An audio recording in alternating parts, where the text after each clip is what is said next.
యెషయా గ్రంథం 38వ అధ్యాయం 19వ వచనం.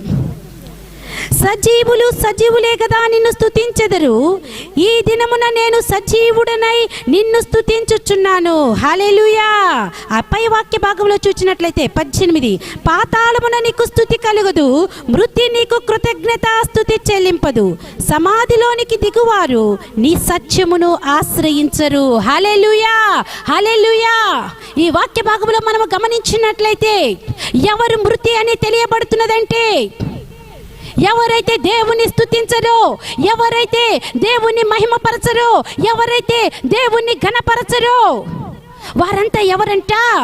మృతి అని దేవుని వాక్యం సెలవిస్తుంది. నేనైతే కాదు, కానీ మనం చదువుకున్న వాక్య ప్రకారము పాతాళమున నీకు స్తుతి కలగదు.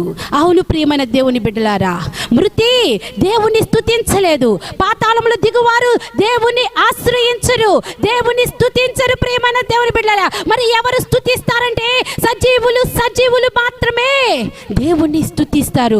మన్ను దేవుని స్తుతించలేదు ప్రియమైన దేవుని బిడ్డలారా. అయితే ఈ సంఘ పరిస్థితి చూచినట్లయితే పైకి జీవము కలిగిన వాని వలె కనపడుతున్నది, కానీ దేవుణ్ణి స్తుతించని వారిగా, దేవుణ్ణి ఆశ్రయించని వారిగా, దేవుణ్ణి మహిమపరచని వారిగా, దేవుణ్ణి ఆరాధించని వారిగా దేవుని దృష్టిలో కనపడుతున్నారు. సాక్షాత్తు దేవుడే యోహాను భక్తుతో మాట్లాడుతున్నాడు. ఇదిగో ఈ సంఘానికి లేఖ రాయి, నీ క్రియలను నేను ఎరుగుదును, నేను బాగుగా తెలుసుకొని ఉన్నాను. నీలో ఒకటి కొదువుగా ఉన్నది. ఏంటంటే, నీ పరిస్థితి ఏంటంటే, నువ్వు జీవించుచున్నావు అన్న పేరు మాత్రం నీకున్నది, కానీ నీవు మృతుడిగా ఉంటున్నావు. ఏ విషయంలో తెలుసా? నీవు నన్ను స్తుతించక నీవు మృత్యువైపోయావు. నీవు నన్ను ఘనపరచడం లేదు.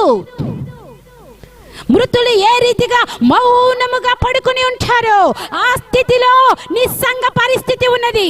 ఆ స్థితిలో నీవు ఉన్నావు, ఆ స్థితిలో నీ విశ్వాసులు ఉన్నారు. మృతి వలె నువ్వు ఉన్నావు. వెంటనే నువ్వేం చేయాలి? మేల్కోవాలి. మేల్కోవాలంటే, నువ్వు జీవించాలంటే, జీవించుచున్నవాడు ఏం చేస్తాడంట?